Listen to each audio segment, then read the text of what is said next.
তো আমরা এবার পয়েন্ট আকারে শুনবো যে কি কি কাজ করলে, এখানে মৌলিকভাবে তিনটা জিনিসের কথা বলা হয়েছে, কিন্তু আরো কিছু জিনিস আছে যেগুলো করলে আপনার রোজা ভেঙে যাবে। আসুন আমরা সেগুলো শুনি। এক নম্বরে হচ্ছে ইচ্ছা করে যদি আপনি খান, ইচ্ছা করে খাইতে হবে, বুঝছেন?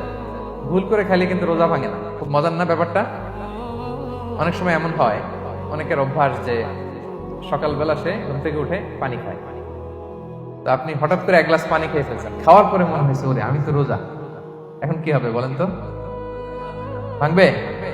না, ভাঙবে না, ভাঙে নাই। শুধু এক গ্লাস পানি না, ভুলে যদি এক প্লেট ভাতও খেয়ে ফেলেন, ভুলে, রোজা ভাঙবে না। তো রোজা অবস্থায় এত বড় ভুল অবশ্য কেউ করে না, কি বলেন? পানির এটা হয়ে যায়, তাও প্রথম 1 2 3 রোজায় হয় না? প্রথম 1 দিন 2 দিন 3 দিনে অনেক সময় এরকম হয় যে ভুল করে পানি খেয়ে ফেলে। তো ভুল করে যদি কেউ খায় তার রোজা ভাঙে না, অথবা জোর করে যদি কাউকে খাওয়ানো হয় রোজা ভাঙে না। ফোর্সফুলি খাওয়াইলে ভাঙে না, ইন্টেনশনালি যদি কেউ খায় রোজা ভাঙে না। ক্লিয়ার?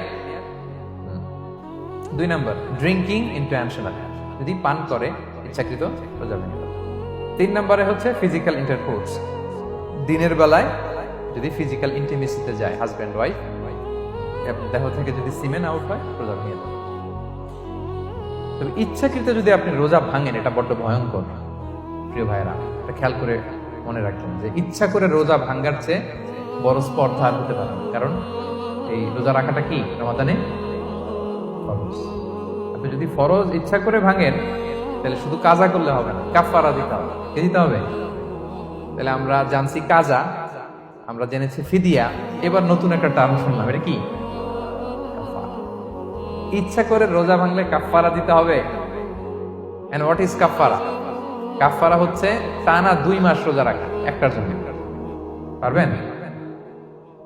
রমজানেরটা রাখতে তো খবর হয়ে যায়, কি বলেন? ইচ্ছা করে যদি কেউ রোজা ভাঙে, তার কাজা কাফারা দুইটাই লাগবে। কাজা মানে কি? একটা রোজার জন্য একটা রাখা, আর কাফারা 2 মাস 60টা রোজা রাখা।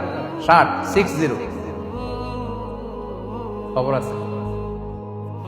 কিন্তু আপনি ইচ্ছা করে যদি রোজা ভাঙেন, এটার জন্য কাজা করলেন, একটা 60টা রাখলেন, 61টা রাখার পরেও রমাদানের যে রোজা, এটার ফজিলত কি আপনি পাবেন? এটা আপনি পাবেন না। এটা বড্ড ভয়ঙ্কর। আমরা যেন ইচ্ছা করে কেউ রোজা না ভাঙি। এই ইচ্ছা করে যদি কেউ রোজা ভাঙে, অথবা ইচ্ছা করে দিনের বেলায় যদি কেউ ফিজিক্যাল ইন্টারকোর্স করে, তখন তার কাজাও করা লাগবে, কাফারাও করা লাগবে। এই ভুল যেন আমরা কখনো না করি, মনে থাকবে। ইসলাম বলেছেন, মান দারাআহুল কাইউ আই গালাবাহু ফালাইসা আলাইহি কাদা। কেউ যদি অনিচ্ছাকৃত বমি আসে, কাজা করা লাগবে না। ওমান ইস্তাকা, কেউ যদি ইচ্ছা করে বমি করে, আমদান ফালিয়াহদি, সেজন্য এই রোজাটা কাজা করা। 5 নাম্বার হচ্ছে আল ইস্তিমনা, মানে মাস্টারবেশন, হস্তমৈথুনের মাধ্যমে কেউ যদি সিমেন আউট করে তাহলে তার রোজা ভেঙে যাবে, এবং এটার জন্য কাজা কাফারা দুইটাই লাগবে। 6 নাম্বার, স্মোকিং। স্মোকিং যদি রমাদানে কেউ করে, রোজা কিন্তু শেষ। এদিকে আমার মাসালা শেখায় না নতুন করে, অনেকে অনেক ডানে বায়ে মাসালা করে যে হুজুর এটাতে এই, ওটাতে এটা তো ধোঁয়া, এটা তো এই না। স্মোকিং করলে আপনার রোজা ভেঙে যাবে, কারণ এটার মধ্যে এমন পার্টিকেল থাকে যেটা আপনার ভিতরে চলে যায়। সো আপনার রোজা ভেঙে যাবে, খবরদার স্মোকিং করবেন না। 7 নাম্বারে, আপনি যদি নাকে ড্রপ দেন, রোজা রাখা অবস্থায় নাকে ড্রপ দেওয়া যাবে না। হ্যাঁ, নাক হচ্ছে gateway to reach in the stomach, এটা স্টোমাকে পৌঁছার একটা গেটওয়ে। আপনি নাকে ড্রপ দিলে দেখবেন কিছুক্ষণ পরে গলায় একটা তেতো তেতো ভাব অনুভব হয়, আস্তে করে এটা স্টোমাকে পৌঁছায়, রোজা ভেঙে যাবে। নাকের ড্রপ এটা রাতে, সন্ধ্যা থেকে শুরু করে সাহুর খাওয়া পর্যন্ত। আচ্ছা, এজন্য রমাদানে কিন্তু ওযু করার সময় নাকে পানি দিতে সাবধান। হ্যাঁ, ফরজ গোসলের সময় নাকে পানি দিতে সাবধান, খুব বেশি ইস্তেনশাক করা যাবে। কি কি করলে রোজা ভেঙে যাবে, এই পয়েন্টটা ক্লিয়ার হয়েছে সবার? সবাই বলে নাই, ক্লিয়ার হয়েছে সবার?